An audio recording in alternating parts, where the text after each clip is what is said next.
Welcome to the White House, everybody. Give it up for the NBA champion, Golden State Warriors.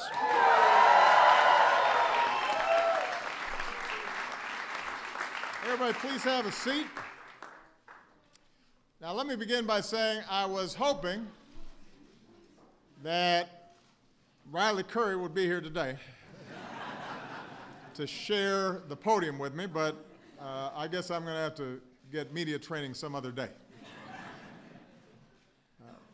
The East Room is not as loud as the Roaracle, but Dove Nation is well represented. We've got some members of my cabinet and Congress in the House who are big fans, and I don't just mean Harrison Barnes, who apparently they call the senator.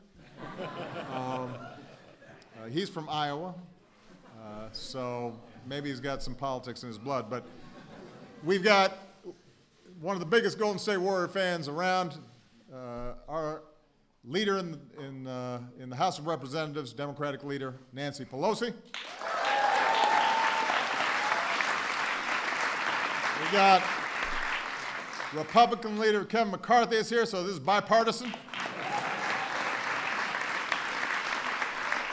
We have Mayor Schaaf is here.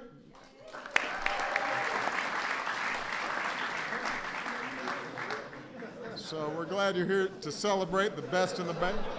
What's going on back there?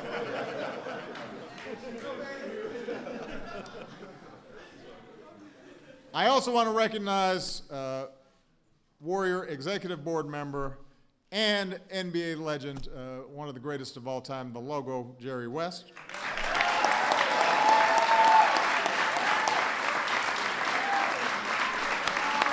He's worth a standing ovation.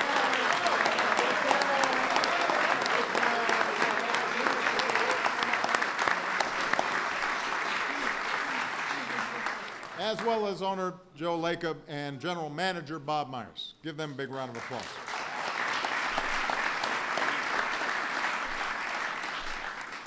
Now,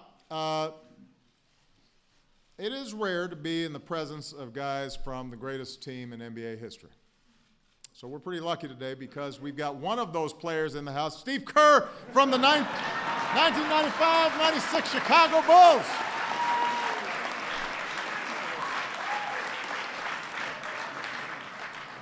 It's good to see you back.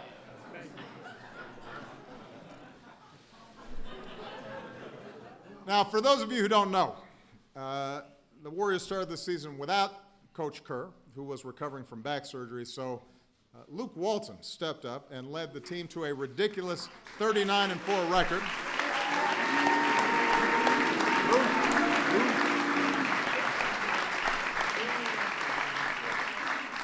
Unfortunately, the NBA won't let Luke count those wins as his own, which, man, that doesn't seem fair. You defied the cynics, you accomplished big things, you racked up a great record, and you don't get enough credit.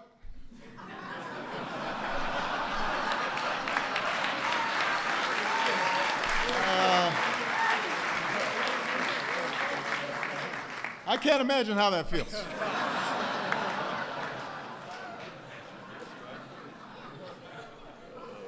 Now, let's face it, the Warriors are in the midst of a pretty special two-year run. Folks are saying that they are revolutionizing basketball. They are so good that they seem to be just breaking the game itself. And I don't play anymore, but I still know a little bit about basketball, and this really is one of the best that we've ever seen. Great shooting, great passing, a small ball, nuclear lineup. It's almost not fair. And they play not just well, but they play well together. They play as a team the way basketball is supposed to be played. And it's beautiful to watch when they're working on all cylinders. Now, let's face it, beautiful was not how folks described the Warriors for many years. I may be one of the few who are old enough to remember the last time they were good. Back in the middle 70s, I was, last time they won a championship, I was 10 years old. So, the franchise had had some good teams and some great players, but it had been struggling. one college player forgot that there was even a team in Oakland. That was Klay Thompson, by the way.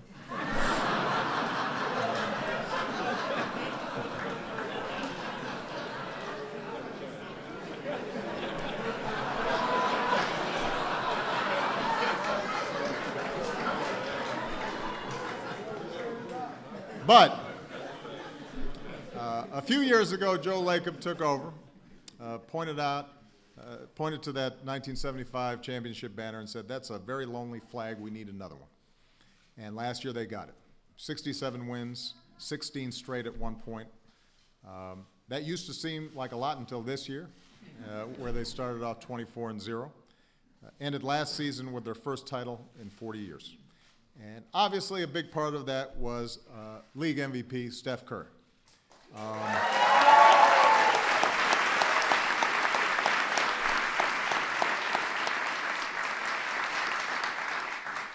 Steph's a pretty good shooter.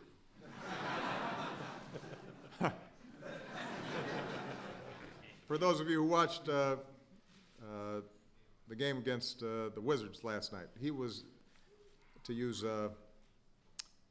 slang, he was clowning.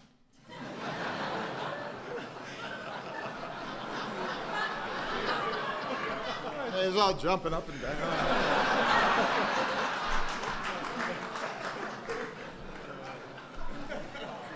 Just settle down. By the way, for the record, I heard during this summer, after our golf game, that Steph was using the excuse of Secret Service being intimidating for why he lost the match. That is not the case. But he will have another opportunity. Obviously, watching Steph play is incredible. And for anybody who enjoys basketball, it is just a lot of fun. But it's not just Steph.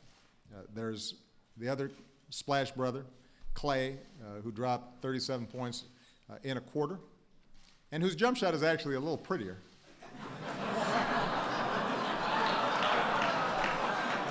I mean, I'm just saying.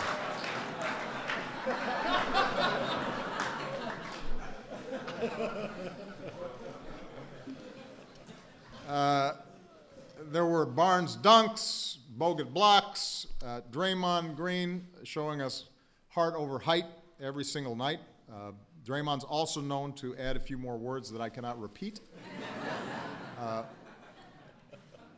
Then you've got a couple of unselfish all-stars in their own right that were coming off the bench, Andre Iguodala and David Lee.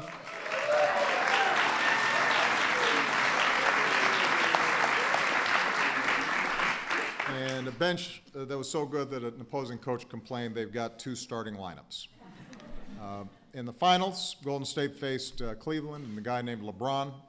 Down 2-1, Coach Kerr had the guts to shake up the lineup, and it worked. Andre came off the bench, played great D, took home the finals MVP, and it was a perfect example of the kind of team this is. Everybody doing their part, everybody ready to step up at any moment, unselfish play, folks looking out for each other. And it's the same kind of selflessness that the Warriors show in their community as well. They've led the way for the NBA's commitment to our My Brother's Keeper initiative, promoting mentoring in the Bay Area and nationwide. I know they met with some students in the White House Mentor Program earlier today. This team's also supporting the city's Oakland Promise effort to help more kids make it through college. You've had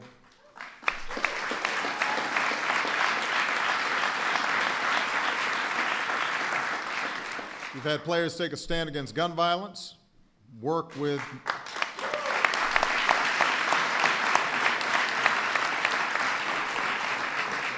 they've worked with Michelle's Let's Move initiative.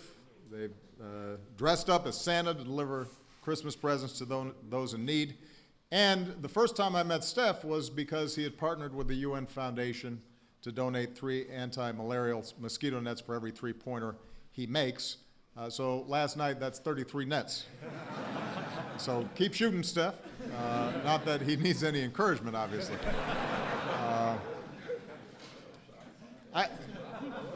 Yeah, the point is, this is a great basketball team, but it's a great organization. It's a great culture, and these are outstanding young men.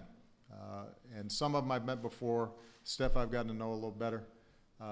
They're just, they're the kind of people you want representing a city, representing the NBA, and the kinds of people that you want our kids to be rooting for. So they have a lot to be proud of. Good luck for the rest of this season. Maybe you'll break that Bulls record, but as Coach Kerr pointed out, he wins either way. Either way, he's got the record. So, thanks everybody. Congratulations. You want to say something?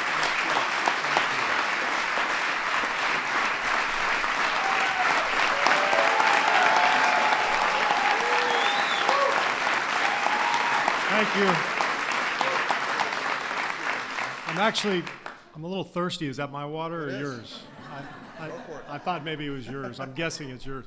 I want to say thank you. I also want to say congratulations for becoming the first president in our nation's great history to use the term clowning. So that was, although maybe Teddy Roosevelt used it somewhere in there. I don't know. But we want to thank you. Our organization is so honored to be here, to meet you, to tour the White House, and to celebrate our championship with you here. Our general manager, Bob Myers, who you met earlier, also mentioned to me that you're going to be a free agent at the end of this year. And so we don't know if you have anything lined up yet. But I'm ready to go. You can consider this a symbol of an offer that's coming. We want you, as soon as your duties are done here in the White House, we'd like you to be the leader of Dub Nation. 44. So.